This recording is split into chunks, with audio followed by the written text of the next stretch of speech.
كتاب بلوغ المرام من أدلة الأحكام للإمام الحافظ أحمد بن علي بن حجر العسقلاني رحمه الله تعالى. قال رحمه الله: بسم الله الرحمن الرحيم. الحمد لله على نعمه الظاهرة والباطنة.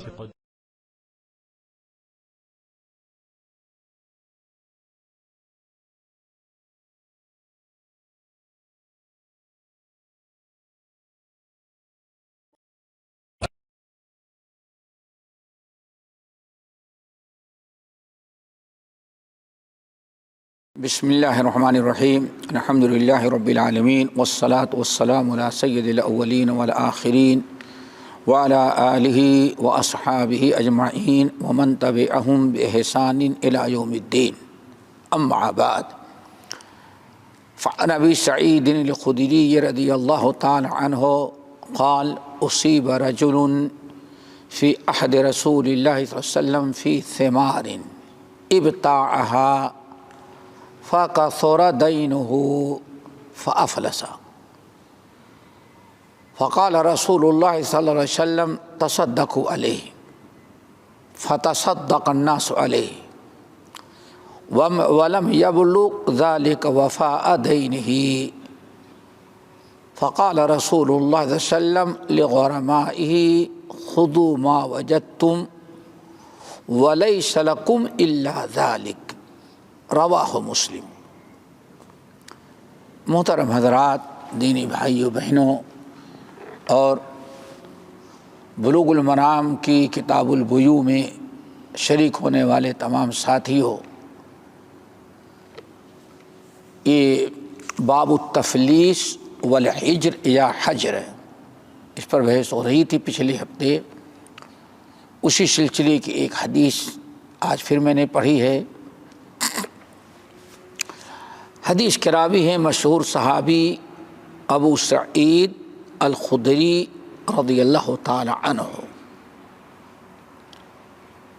کہتے ہیں کہ اصیب رجل فی عہد رسول اللہ صلی اللہ علیہ وسلم فی ثمار ابتاعها.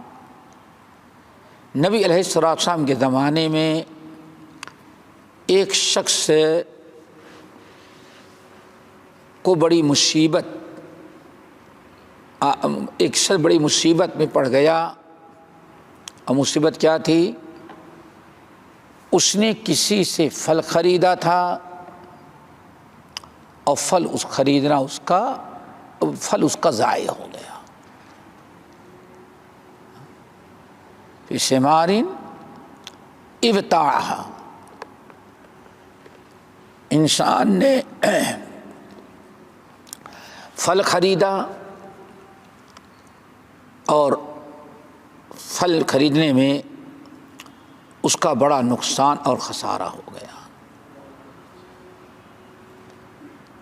باغ سے پھل خریدا ہوگا، پھل ضائع ہو گیا، برباد گیا. اور انسان امید رکھا تھا اس پھل کو بیچیں گے. فَكَثُرَ دَيْنُهُ علیہ. اور قرضہ اس پر بہت چڑھ گیا لوگوں کا. انسان کبھی کھاتا پیتا مشکلات میں رہتا ہے، قرضے پہ قرضہ لیتا جاتا ہے اس امید میں کہ بھائی یہ فصل، یہ مال ہم نے خریدا ہے، بکے کا تو دے دیں گے. سبھی کرتے ہیں ایسے. جس پر بھروسہ تھا، جس مال پر وہ ضائع ہو گیا تو قرضہ میں وہ ڈوب گیا وہ انسان. نبی علیہ السلام کو پتہ چلا. آپ نے اس شخص کی پریشانی دیکھ کر کے لوگوں میں اعلان کیا: لوگوں، یہ تمہارا بھائی بہت پریشان ہو گیا، تصدقوا علیہ، اس کو کچھ اپنا صدقہ خیرات دو، اس کی مدد کرو. فتصدقوا علیہ، اس کی مدد کرو اور کچھ اس کا جتنا تعاون ہو سکتا ہے کرو تاکہ پریشانی سے نکل جائے. فتصدق الناس علیہ، لوگوں نے اس کو دیا بھی. مال اس کو لوگوں نے اکٹھا کیا، حتی الامکان ہر شخص نے اس کا تعاون کیا، لیکن اتنا تعاون اتنا نہیں اکٹھا ہو پایا جس سے سب کا قرضہ پورا پورا ادا کریں۔ نبی علیہ السلام نے سب کو اکٹھا کیا، کن کو؟ غریم یعنی جنہوں نے قرضہ دیا تھا، لینے والا تو کلاش ہو گیا، مفلس بس گزر چکی نا، افلاس کا شکار ہو گیا، یاد ہے نا افلاس پچھلے ہفتے کے، یعنی مال ضائع ہو گیا، مفلس ہو گیا۔ جتنے غرما تھے یعنی غریب جنہوں نے قرضہ دیا تھا، سب کو آپ نے بلایا اور فرمایا خذوا ما وجدتم، دیکھو جو تم کو اکٹھا ہوا تھا، لوگوں نے صدقہ دیا تھا، آپ نے اس کو لوگوں پر تقسیم کر دیا، سب کو، جتنے قرضہ دینے والے تھے، جو چندہ اکٹھا ہوا تھا، لوگوں نے صدقہ خیرات جو تعاون کیا تھا، اس کو سب پر تقسیم کر دیا، لیکن کسی کا حق پورا نہیں ہوا۔ ہو سکتا ہے قرضہ کسی کا 50,000، کسی کا 1,00,000، بہت سارا، لیکن ملا سب کو کتنا 30%، یعنی ملا تو لیکن اتنا نہیں ملا جتنا ان کا قرضہ تھا۔ اللہ کے رسول نے فرمایا جت خذوا ما وجدتم، جتنا مل رہا اتنا لے لو، صبر کرو۔ اللہ اکبر، جتنا مل جا رہا ہے لے لو اور اس پر صبر کرو۔ وَلَيْسَ لَكُمْ إِلَّا ذَلِكَ، اب بس تمہارے لیے اتنا ہی ہے، اس کے بعد نہ تو اس کو تانا دو، نہ اس کے خلاف کیس کرو، نہ اس سے تم طلب کرو، نہ اس کو تم پریشان کرو۔ دیکھیں نبی علیہ السلام من حیث بڑے حاکم کے تھے، آپ نے اس کی پوزیشن کو دیکھ کر کے اعلان کر دیا بھائی یہ شخص کیا ہو گیا ہے؟ مفلس۔ اسی پہلے درس میں کیا بتایا تھا کہ مفلس اپنے سے نہیں، حکومت کے سامنے جائے گا، حکومت کیا کر دے، حکومت کے سامنے مسئلہ رکھے گا، حکومت اس کے حالات کو دیکھ کر کے حجر بھی کرے گا اور کیا کرے گا، اس کو مفلس قرار دے دے گا۔ نبی علیہ السلام نے ایسے ہی کیا اور فرمایا خذوا ما وجدتم، دیکھو جو تم کو اکٹھا ہوا تھا، لوگوں نے صدقہ دیا تھا، آپ نے اس کو لوگوں پر تقسیم کر دیا، سب کو، جتنے قرضہ دینے والے تھے، جو چندہ اکٹھا ہوا تھا، لوگوں نے صدقہ خیرات جو تعاون کیا تھا، اس کو سب پر تقسیم کر دیا، لیکن کسی کا حق پورا نہیں ہوا۔ ہو سکتا ہے قرضہ کسی کا 50,000، کسی کا 1,00,000، بہت سارا، لیکن ملا سب کو کتنا 30%، یعنی ملا تو لیکن اتنا نہیں ملا جتنا ان کا قرضہ تھا۔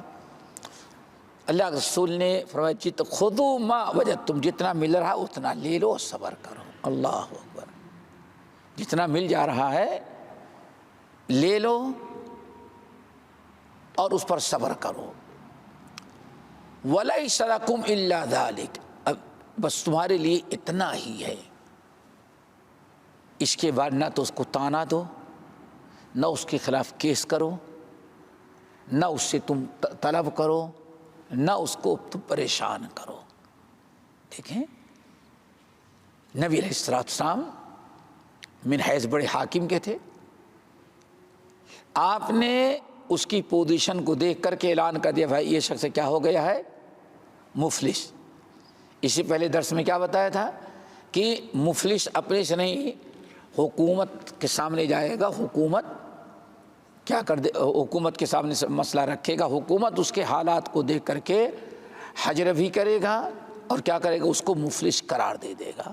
نبی علیہ السلام نے ایسے ہی کیا، خذوا ما وجدتم وَلَيْسَ لَكُمْ إِلَّا ذَلِكَ، اب نہ اس کو کبھی برا بھلا کہنا، نہ طعنہ دینا، نہ کبھی اس سے مطالبہ کرنا، اور نہ اس کو پریشان کرنا، اور نہ کبھی جا کے تقاضا کرنا۔ یہ اسلامی اخلاق میں سے ایک بہت بڑا اخلاق ہے۔ دعا کرو اللہ تعالیٰ آج پھر مسلمانوں میں اخلاق پیدا کر دے۔ آج انسان بھولتا نہیں، فیصلہ تو سن لیتا ہے، لوگوں سے کہتے جاؤ کیا کریں، نہیں ملا صبر کریں گے، لیکن زندگی پہ طعنہ دیتا رہتا ہے وہ۔ اللہ نے کیا فرمایا، لیس لکم الا ذالک، تمہیں اتنا ہی اختیار تھا، بس اب اس سے زیادہ اس کو تم تنگ نہیں کر سکتے، پریشان نہیں کر سکتے۔ یہ کون ہے؟ مفلس۔ نبی علیہ السلام سامنے دے دیا اور اعلان کر دیا کہ بھائی یہ شخص اس سے زیادہ نہیں دے سکتا، مفلس ہے، اور اب اس سے کوئی تقاضا نہ کرے، اسے کوئی تنگ نہ کرے۔ اس حدیث کو امام مسلم رحمۃ اللہ نے روایت کیا ہے۔ یہی چیز ہے قرآن کے اندر، وَإِنْ كَانَ ذُو عُسْرَةٍ فَنَظْرَةٌ إِلَىٰ مَيْسَرَةٍ، احسان۔ چلے اس کے بعد والی حدیث الحمدللہ حضرت کعب ابن مالک عن ابی ہے، یعنی کعب ابن مالک رضی اللہ تعالیٰ عنہ روایت کرتے ہیں۔ ابن ہے نا، یعنی کعب ابن مالک نے اپنے باپ سے روایت کیا، اور باپ نے کس سے؟ نبی صلی اللہ علیہ وسلم سے، کہ ان رسول اللہ صلی اللہ علیہ وسلم حجر علی معاذ مالہ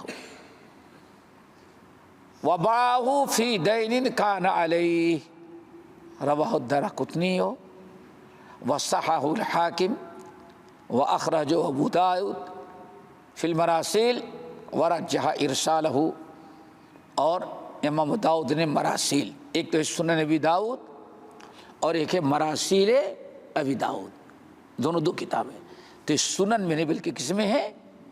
مراسیل میں ہے۔ اس حدیث میں ذرا دیکھیں، معاذ ابن جبل، دیکھیں ایسا وقت کبھی بھی آ سکتا ہے، ایسا وقت کبھی بھی آ سکتا ہے۔ شاید میں نے بتایا تھا محمد ابن سیرین رضی اللہ رحمۃ اللہ علیہ کے قصہ، انہوں نے وہ تیل کے بزنس کرتے تھے، بہت بڑا، یعنی تیل کا بہت زیادہ تیل خریدا، اچھے ریٹ میں ملا، خرید لیا اور خرید کر کے لائے گھر میں، بیچنے والا تو بیچ کے چلا گیا، اور لے کر کے آئے تو بہت سارے لوگوں کا کاروباری آدمی لیتا ہے اور دیتا ہے، دسیوں سے لیتا ہے تو بیسیوں سے کو دینا رہتا ہے اسے۔ محمد ابن سیرین رحمۃ اللہ علیہ جب آئے، خریدے، مارکیٹ میں بیچنے لگے تو نقلی نکلا، پورا تیل جو تھا وہ نقلی نکلا۔ امام محمد ابن سیرین رحمۃ اللہ پورا تیل جو ہے زمین میں الیٹ کر ضائع کر سب گرا دیا، کہ میں نقلی مال بیچ کر کے کسی کو دھوکہ نہیں دوں گا۔ اللہ تعالیٰ کی طرف سے آزمائش تھی۔ جس شخص کا سب سے بڑا مال قرضہ ان کے اوپر تھا، قرضہ کیا نہیں، تجارت لین دین جیسے ہوتا ہے، دیکھا کہ یہ دینے کے لائق تو نہیں رہ گیا ہے ابھی کچھ سال، تو اس نے جا کر کے شکایت کر کے ان کو جیل میں ڈلوا دیا۔ امام محمد ابن سیرین رحمۃ اللہ کے جیل میں ڈلوا دیا۔ جب جیل میں چلے گئے، اب اتنا رقم ادا کریں گے تب کہیں جیل سے، تو بڑے بڑے لوگ بھی کبھی اس طرح سے کوئی جھوٹ فریب نہیں، کبھی انسان پر آزمائش آ جاتی ہے۔ اسی اسنا میں ایک انسان کا انتقال ہو گیا، محمد بن سیرین رحمۃ اللہ علیہ کے شہر میں ایک شخص کا انتقال ہوا۔ اس نے وصیت کی تھی کہ میری جنازہ کون پڑھائیں گے؟ محمد بن سیرین پڑھائیں گے۔ امانت داری ذرا دیکھیں، مرنے والے کی اولاد آئی جیل میں، اور داروغہ جیل کے والد جیل کے مالک سے کہا کہ اب محمد ابن سیرین جیل میں ہیں اور میرے والد کا انتقال ہوا اور والد نے وصیت کیا ہے لکھ کر کے کہ میری جنازہ محمد ابن سیرین پڑھائیں گے۔ اللہ اکبر۔ اب داروغہ دیندار تھا اور کوئی جرم تو نہیں تھا ان کا، تو اس نے امام محمد ابن سیرین کو بلایا، کہا دیکھیں فلاں کا یہ بیٹا ہے اور یہ آئے ہیں تم کو لے جانے کے لیے، چونکہ کہہ رہے ہیں کہ ان کے باپ کا انتقال ہو گیا اور باپ نے وصیت کیا تھا کہ میری نماز جنازہ کون پڑھائے گا؟ محمد ابن سیرین نے پڑھایا۔ تو آپ جیل میں ہیں، ہم جیل کے مالک ہیں، آپ کو اجازت دیتے ہیں، آپ جائیں جنازہ پڑھا کر کے واپس آ جائیں۔ امانت داری، حقوق پہچاننا، امام محمد بن سیرین نے انکار کر دیا۔ جیل کا مالک داروغہ جو تھا کہا کہ نہیں، ہم کو جیل میں جس شخص نے دبایا اس کا حق ہے، آپ کا حق میں نے نہیں دبایا کہ آپ نے مجھے جیل میں ڈالا ہو،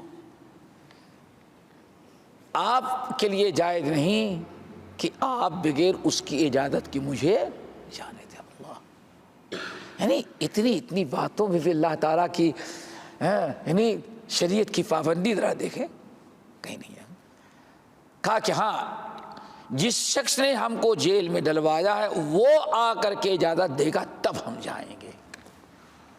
اس شخص کو پتہ چلا کہ داروغہ نے اجازت دی، لیکن حق تمہارا ہے، اس لیے امام محمد بن سیرین بغیر تمہاری اجازت کے نہیں جائیں گے۔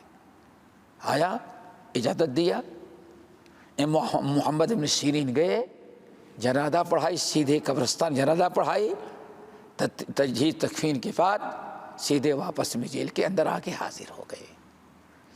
تو ایسے حالات اچھے لوگوں پر بھی آ جاتے ہیں۔ معاذ بن جبل کے بارے میں ذرا پوچھے، کیا اونچا مقام مرتبہ، لیکن یہ آزمائش ہوتی ہے۔ وَلَنَبْلُوَنَّكُمْ بِشَيْءٍ مِّنَ الْخَوْفِ وَالْجُوعِ وَنَقْصٍ مِّنَ الْأَمْوَالِ مال کو گھٹا کر کے تمہیں آزمائیں گے۔ تو اس قسم کے حالات انسان کو دعا عافیت کرنی چاہیے۔ اگر ساری چیزیں صحیح ہیں پھر بھی ایسی نوبت آ جائے تو اللہ تعالیٰ کی قضا و قدر پر اطمینان کرے، اللہ تعالیٰ نے نصیب میں لکھا تو ہو گئی بات ہے، سمجھ گئے نا۔ تو واویلا کسی کو شکایت کرنا، شکوہ شکایت، یہ سب نہیں، صبر کرے اور اللہ تعالیٰ کا فیصلہ، اور اللہ تعالیٰ سے دعا کرے اللہ تعالیٰ راستہ آسان کر دے، نکلنے کا پریشانی دور کر دے۔ تو معاذ بن جبل رضی اللہ تعالیٰ عنہ کے بعد ساتھ ایسا ہی ہوا، کچھ مال لیا، کچھ دینا تھا اور خسارہ ہو گیا، اب دے نہیں پا رہے ہیں۔ لوگوں نبی علیہ السلام سے آ کے شکایت کیا، اللہ کے رسول نے حضرت معاذ پر حجر کر دیا۔ باب میں دو مسئلہ بیان کیا جا رہا تھا نا، باب التفلیس والحجر، ایک ہے کلاش ہو جانا، کنگال ہو جانا، دیوالیہ کہتے نا، دیوالیہ ہو جانا، اور ایک ہے دیوالیہ تو نہیں ہو گیا ہے دینے کے لائق، تو حکومت اس کو حجر کر دے گی۔ کیا مطلب؟ یا حجر کر دے گی، یعنی وہ شخص اپنے مال میں کوئی تصرف نہیں کر سکتا۔ حضرت معاذ بن جبل رضی اللہ تعالیٰ عنہ اپنی جائیداد پراپرٹی بیچ کر کے دینا چاہتے تو دے سکتے تھے، گھر کا معاملہ ہے، بیوی بچوں کا معاملہ ہے۔ نبی علیہ السلام نے ان پر پابندی لگا دی کہ کوئی کسی سے معاذ بن جبل اپنا کوئی سامان بیچ نہیں سکتے۔ دو چیزوں کو باب تھا نا، ابھی صرف افلاس کا بیان تھا، حجر کا بیان نہیں تھا۔ اللہ کے رسول نے کس پر حجر کیا؟ معاذ بن جبل پر۔ معاذ بن جبل کی ساری جائیداد پراپرٹی بیچ کر کے نبی علیہ السلام نے لوگوں میں تقسیم کر دیا، جس کا حق تھا اس کو حق دے دیا۔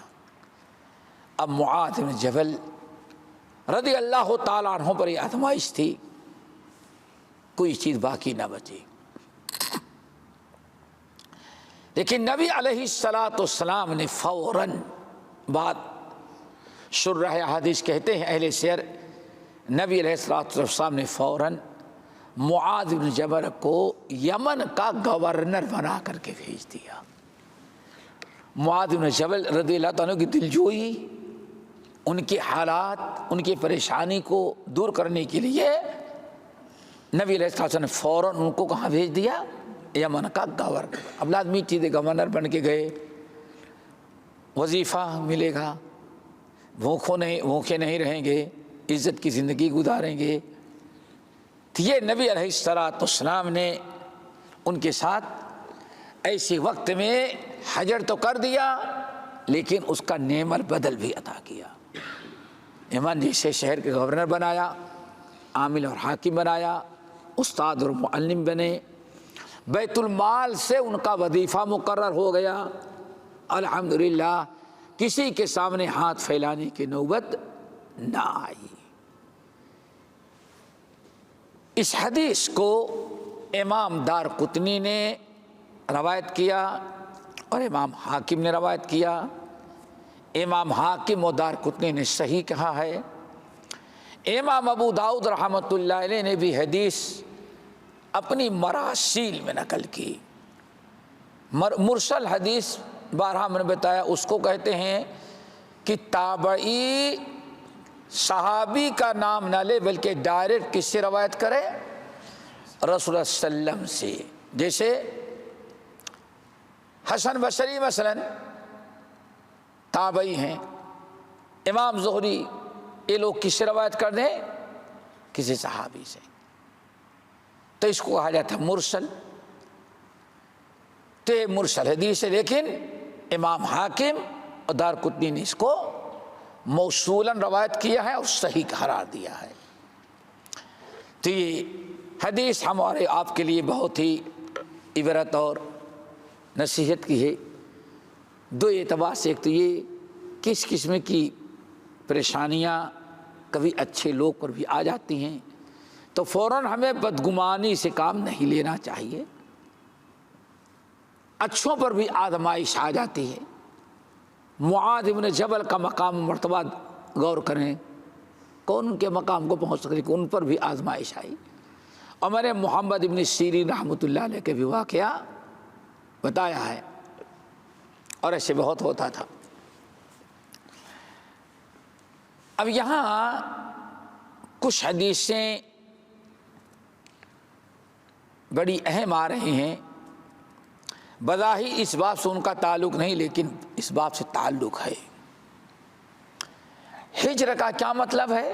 یہ حجر کا اس کی ایک شکل یہ ہے، دو قسمیں بتایا تھا، کہ اپنے لیے یا دوسرے کے لیے۔ انسان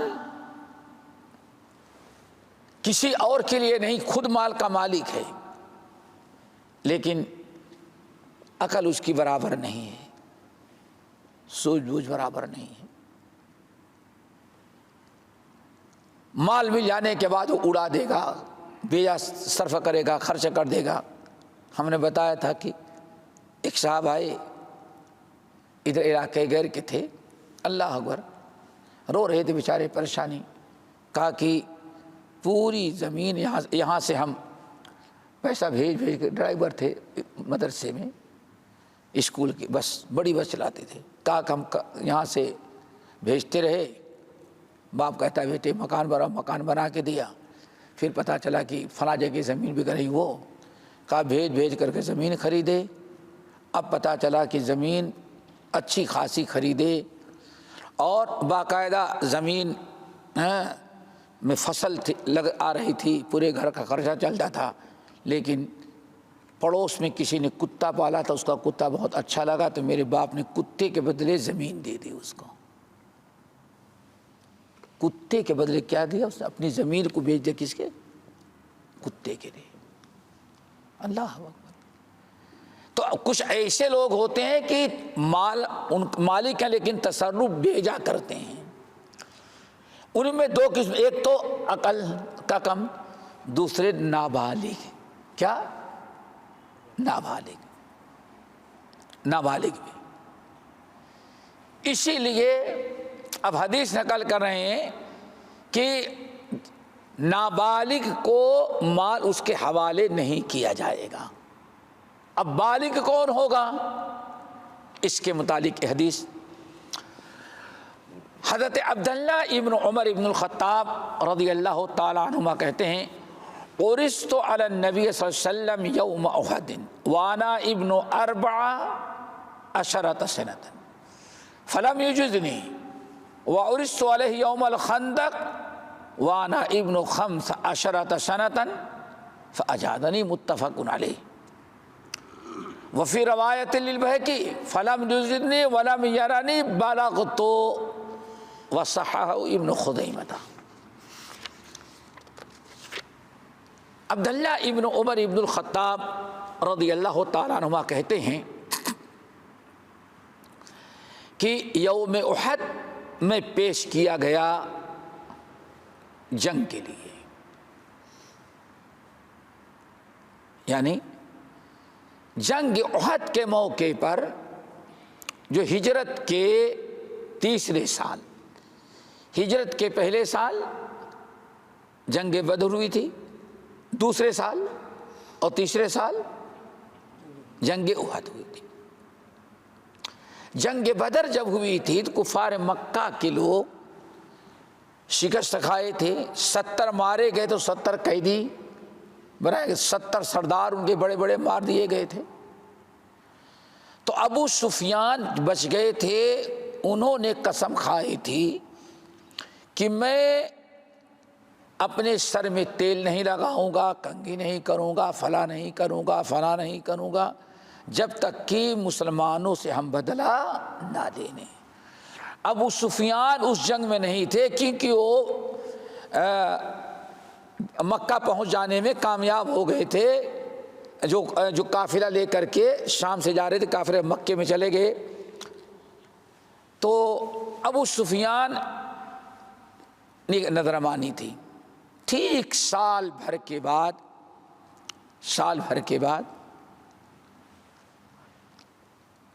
انہوں نے 3000 کی فوج، پوری 3000 کا لشکر لیا اور مدینے پر چڑھائی کا ارادہ کیا. نبی علیہ السلام کو اس چیز کا کوئی علم نہیں تھا.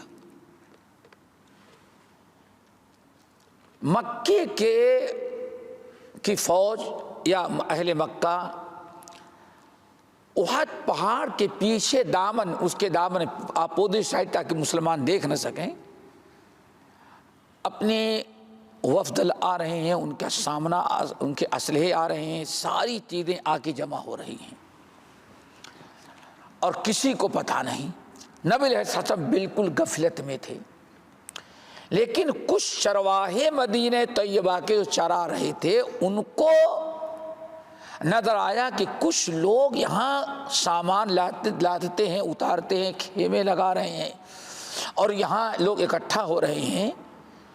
تو ان چرواہوں میں سے کچھ نے معلوم کیا تو پتہ چلا کہ مدینے پر حملہ کرنے کی تیاری مکے والے کر رہے ہیں، اسلحہ لا کر کے جمع کر رہے ہیں، خیمے لا رہے ہیں اور ان کا وفد فوجیوں کا چلا آ رہا ہے 3000 کے قریب. نبی علیہ السلام کو اس چرواہے نے آ کر کے چپکے سے آپ کو اطلاع دے دیا کہ مکے کا لشکر بڑی تیاری کے ساتھ پہاڑ کے دامن میں اکٹھا ہو رہا ہے. یہ چیز نبی علیہ السلام کے لیے بہت ہی تکلیف دہ تھی. نبی علیہ السلام دور تھے، کہیں گئے ہوئے تھے، فوراً اطلاع ملی، آپ آئے، ہنگامی میٹنگ لیا آپ نے فوراً اور لوگوں سے مشورہ کیا کہ کیسے، کہاں لڑا جائے، کیسے لڑا جائے. تو کچھ لوگ جو جنگ بدر میں شریک نہیں تھے، جو مسلمان نوجوان، وہ بڑے جوش میں تھے کہ نہیں، وہ مکے سے چل کر کے مدینہ پر آیا حملہ کرنے کے لیے، ہم لوگ مدینے سے باہر نکل کر کے ان کا مقابلہ کریں گے. اور اس طرح سے بڑے جوش و خروش کا معاملہ۔ نبی علیہ الصلاۃ والسلام نے مشورہ دیا کہ نہیں، ان کی فوج بڑی بھاری ہے اور اسلحے کے ساتھ آئے ہوئے ہیں، باہر نکل کر کے مقابلہ کرنا مناسب نہیں ہے، ہم لوگ مدینے ہی میں رہتے ہیں اور مدینے میں داخل ہونے قریب، جو مدینے میں داخل قریب آنے کے بعد داخل ہونے کے راستے ہیں، وہاں ہم لوگ کھڑے ہو جاتے ہیں۔ اور اس میں ایک بڑا فائدہ یہ ہوگا کہ اگر مدینے میں رہ کر کے وہ ہمارے قریب آئے مقابلہ کریں گے تو اس میں ہمارے بوڑھے، بچے، عورتیں سب کام آ جائیں گے۔ میدان میں تو نہیں لڑ سکتے، وہ کیسے؟ ہماری عورتیں جو ہیں چھتوں پر پتھر لے کے اکٹھا کر دیا جاتا ہے، وہاں سے پتھر ماریں گی فوج کے، ان کی اگر وہ مدینے کے قریب آئیں گے، گلیوں میں گھسیں گے تو بچے مار پیٹ کریں گے۔ تو یہاں چھوٹے بڑے بوڑھے مرد عورت سب کام آئیں گے اور ضرور ناکام ہوں گے وہ لوگ۔ آگے تو انشاءاللہ ہمارا تحفظ ہوگا، اور اگر وہاں انتظار کریں گے تو مجبور ہو کر کے واپس چلیں، لڑنے کی ضرورت ہی نہیں ہے۔ اللہ کے رسول کی یہ رائے تھی، لیکن کچھ جوش میں لوگ آئے، نہیں یہ اسلام کی توہین ہے، ہم میدان میں لڑیں گے ان سے۔ جب بہت زیادہ اصرار کیا تو نبی علیہ السلام کو غصہ آیا، اب اندر گئے اور جانے کے بعد جنگی لباس پہنا، تلوار لی، چلو۔ جب تلوار لے کر کے آپ باہر نکلے جنگی لباس پہن کر کے، تب لوگوں کو احساس ہوا کہ ہم لوگوں نے جو اصرار کیا باہر لڑیں گے، نبی علیہ السلام کو غصہ دلا دیا، اللہ کے رسول ناراض ہیں، اس لیے ہم لوگ اپنی بات کو واپس لیتے ہیں۔ ہر ایک جو مشیر تھے، ہر ایک نے اپنی بات واپس لی کہ اللہ کے رسول نہیں، ہم لوگ ایک رائے دے رہے تھے، کوئی بات نہیں، جیسے آپ کہتے ہیں ویسے ہی۔ آن فرمائے نہیں، ہم اللہ کے نبی ہیں، مشورہ دیا، لیکن تم لوگوں کی رائے وہاں باہر نکل کے لڑنے کی، تو ہم نے بھی فیصلہ کر لیا، اسلحہ اٹھا لیا، اب وہیں چل کے لڑیں گے۔ اور اللہ کے نبی جب اسلحہ اٹھا لیتے تو رکھتے نہیں۔ بہرحال 1000 کی فوج لے کر کے آپ نکلے، پوری 1000 کی فوج لے کے نکلے۔ راستے میں گئے تو عبداللہ ابن ابی ابن سلول بھی شامل تھا، اس نے لوگوں کو من شر الوسواس الخناس الذی یوسوس فی صدور الناس کے تحت وسوسہ دلایا کہ ہم نہیں جائیں گے، ہماری بات نہیں مانی جائے گی، ہم نہیں جائیں گے، ہم یہاں لڑیں گے۔ اور ایسا اس نے بدگمانی پھیلائی کہ تقریباً 250 لوگ واپس آ گئے۔ اب اختلاف ہو گیا، کتنے لوگ واپس آ گئے؟ اب ٹوٹل 750 بچے۔ نبی علیہ الصلوۃ اس موقع پر اعلان کہ بھائی کون کون لڑنے کے لیے چلیں گے، کون کون لڑیں گے، کون کن تو واپس جا رہے ہیں، کون چلے گا میدان میں؟ اب کچھ لوگوں کو اور جوش آیا تو چھوٹے لوگ بھی جانے لگے، تو عبداللہ ابن عمر ابن خطاب بھی دوڑ کر کے آئے، کہے کہ یا رسول اللہ میں بھی چلوں گا۔ یہ جذبہ تھا، کہتے اورستو،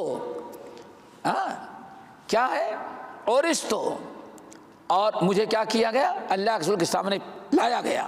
میں نے لوگوں سے کہا میں بھی لڑوں گا، تلوار چلاتا، میں بھی ماروں گا کافروں کو، میدان میں لڑیں گے۔ تو جن کے سامنے اچھل رہا تھا کہا چلو بھائی اللہ کے رسول کے پاس۔